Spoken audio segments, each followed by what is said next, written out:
नमस्कार दोस्तों, कैसे हैं आप लोग। उम्मीद है आप सभी अच्छे होंगे। बिहार में चुनावी शोर और तेज हो गया है। 24 घंटे का समय भी नहीं बचा है जब बिहार में वोटिंग होने जा रही है और इससे पहले अखिलेश यादव ने एक बयान देकर हलचल और भी ज्यादा तेज कर दी है। योगी आदित्यनाथ की मुसीबत बढ़ा दी है क्योंकि अखिलेश यादव सीधे तौर पर यह कह रहे हैं कि पहले आप बिहार में हराइए, उसके बाद उत्तर प्रदेश में हम हराएंगे। सुनिए क्या कह रहे हैं अखिलेश यादव। इस बार बिहार की जनता बीजेपी को हटाएगी। बिहार के हटाने के बाद उत्तर प्रदेश से हम लोग हटा देंगे और 40 और 12 से भाजपा कर देंगे। इसलिए साथियों, बिहार का चुनाव देश को संदेश देने जा रहा है। इसलिए मदद करिए आप लोग, सब लोग मदद करोगे ना आप लोग, और भूल तो नहीं जाओगे किसानों के साथ धोखा हुआ, भूल तो नहीं जाओगे। ये 30 साल का हिसाब किताब लेना है। ये जो लोग कहते हैं 20 साल, ये 20 साल का हिसाब किताब नहीं लेना है आपको। 20 साल बिहार के। तो सुना आपने किस तरह से अखिलेश यादव बिहार का कनेक्शन 27 से जोड़ रहे हैं। इस पर बातचीत करेंगे। संजय शर्मा जी हमारे साथ मौजूद है। सर बहुत बहुत स्वागत है आपका। सर 27 का कनेक्शन बिहार से सीधा जोड़ने की कोशिश कर रहे हैं और शायद यही वजह है कि 20-20 स्टार प्रचारक, जहां पर आप एक भी उम्मीदवार नहीं उतार रहे हैं, वहां पर आप उतार रहे हैं। नतीजा 27 में आप देखना चाहते हैं, शायद यही वजह है। हाँ, मुझे तो बड़ा मजा आ रहा है योगी आदित्यनाथ जी के भाषण सुनकर।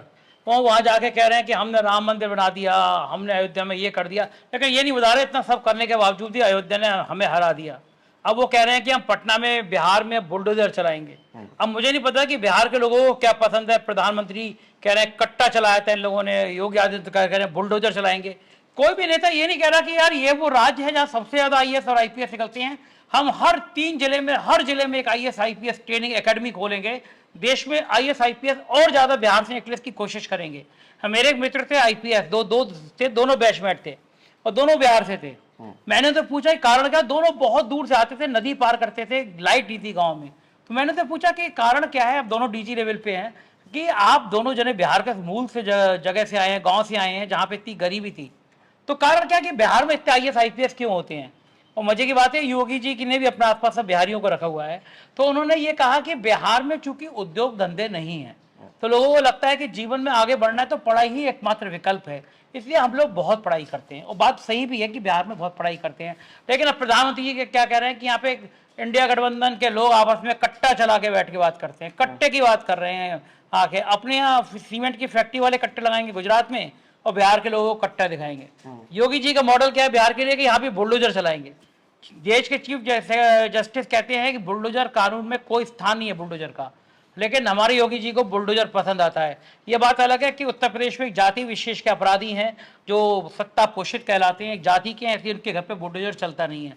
तो ये जो माहौल बनाने की बातें हैं कि डेवलपमेंट के मुद्दे पे बात ना हो, बात अराजकता की हो, बात कट्टों की हो, बात बुलडोजर की हो, इसमें चुनाव जीतने की तैयारी कर रहे हैं। अखिलेश यादव की यही रणनीति है कि अखिलेश यादव ने उत्तर प्रदेश का हवाला इसलिए दिया कि जिस तरह पिछड़े और दलित एक मंच पर आए थे और नतीजा ये हुआ था उत्तर प्रदेश में झाड़ू लग गई थी, करारी हार हुई थी योगी आदित्यनाथ की, भारतीय जनता पार्टी की। तो अखिलेश यादव चाहते हैं कि वैसे ही मॉडल फिर दिखाई दे बिहार में और कह रहे हैं बिहार आप हराइए, उत्तर प्रदेश तो हम हरा ही लेंगे। उत्तर प्रदेश का माहौल जिस तरह एक के बाद एक खराब होता जा रहा है, मुझे लग रहा है वो दिन जल्दी आ जाएगा कि कहीं यूपी से भी विदाई हो ना जाए भाजपा की। अच्छा, अखिलेश यादव और केशव प्रसाद मौर्य अभी हाल ही में पटना एयरपोर्ट पर दोनों हंसते मुस्कुराते हुए नजर आए। काफी वायरल हुई वो तस्वीरें। कुछ लोग मीम्स बनाकर ये कह रहे हैं कि योगी आदित्यनाथ को हटाने पर दोनों सहमत हैं और इसी बात पर दोनों हंस रहे थे। हाँ, मतलब केशव मौर्य के दिल की अंतरात्मा की आवाज ही है कि योगी आदित्यनाथ हट जाए। उनको तो सपने में भी योगी आदित्यनाथ की कुर्सी दिखाई देती है। अच्छा, मैं गलती केशव मौर्य की नहीं मानता, केशव मौर्य संगठन के आदमी है, बड़ी मेहनत की, लेकिन जिस तरह योगी आदित्यनाथ ने उनकी बेइज्जती करी, अपमान किया, मेरे जैसा व्यक्ति होता पार्टी छोड़ देता।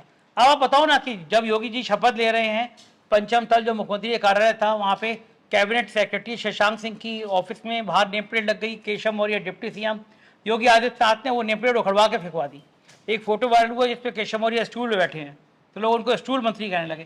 तो इतना अपमान जिस पार्टी में हो, योगी जी तो चेहरा नहीं थे, केशव मौर्य ने बहुत मेहनत करी थी, तो केशव मौर्य स्वाभाविक उत्तराधिकारी थे वहाँ पे, और केशव मौर्य की जगह बैठ गए योगी आदित्यनाथ बढ़िया चश्मा लगा के। तो कहीं ना कहीं केशव मौर्य को डर तो होता ही है कि यार मेरी कुर्सी, मेरी विरासत, बैठ गए मटका आदमी। और योगी तो बीजेपी के आदमी भी नहीं थे, उन्होंने तो कई मौके पे बीजेपी हराई है गोरखपुर में। राधा मोहन अग्रवाल जी एक बड़े कट्टर नेता है, वहाँ के बड़े पॉपुलर नेता है, उनका दर्द देखिए आप, गोरखपुर के बच्चा बच्चा उनका दर्द बताता है कि किस तरह उनके और योगी आदित्यनाथ के बीच 36 का आंकड़ा हुआ, दिल्ली ने फिर उनका कद बढ़ाया। तो ये जो राजनीति की गुड़ा भाग है, योगी आदित्यनाथ इन आउट, ये चल रही है। बिहार का नतीजा तय कर देगा। अगर मोदी हारे तो योगी की कुर्सी मजबूत, और मोदी बिहार जीते तो योगी की कुर्सी जाना तय। ये खेल सबको समझ में आ रहा है, इसीलिए योगी जी जानबूझ के ऐसे बयान दे रहे हैं कि बिहार चला ही जाए हाथ से। अच्छा, राहुल गांधी ने अब हाइड्रोजन बम भी फोड़ दिया, वो भी एंड मौके पर। मतलब वोटिंग को 24 घंटे भी नहीं बचे हैं, आप यहाँ हाइड्रोजन बम फोड़ रहे हैं, किसी के पास कुछ कहने को अब बचा नहीं है। तो बिहार की बहुत ज्यादा तस्वीर साफ हो गई है, और उसी तस्वीर के मद्देनजर 27 को क्या आप देखना अभी से उचित रहेगा, या फिर अभी कुछ और डेवलपमेंट भी हो सकता है? नहीं, देखो, बिहार जो है देश की राजनीतिक दिशा तय करने जा रहा है। ये बात ठीक है कि अगर बिहार इंडिया गठबंधन जीतता है तो मोदी जी के लिए दिल्ली की कुर्सी बचा पाना बहुत मुश्किल हो जाएगा। उनकी अपनी पार्टी के अंदर कम विद्रोह नहीं है, ये विद्रोह और बढ़ेगा और आगे बढ़ेगा। तो जाहिर है बिहार के नतीजे जो हैं वो मोदी की भी कुर्सी तय करेंगे। पार्टी के अंदर बगावत, संजय जोशी का अध्यक्ष पद पर नाम चलना, ये सब चर्चाएं बिहार को लेकर फिर तेज हो सकती हैं। तो बिहार एक बड़ी मिसाल बनने जा रहा है, ये तय बात है, और मुझे लग रहा है कि बिहार के नतीजे बहुत कुछ प्रभावित करेंगे। बिल्कुल, बहुत बहुत शुक्रिया सर हमारे साथ जुड़ने के लिए।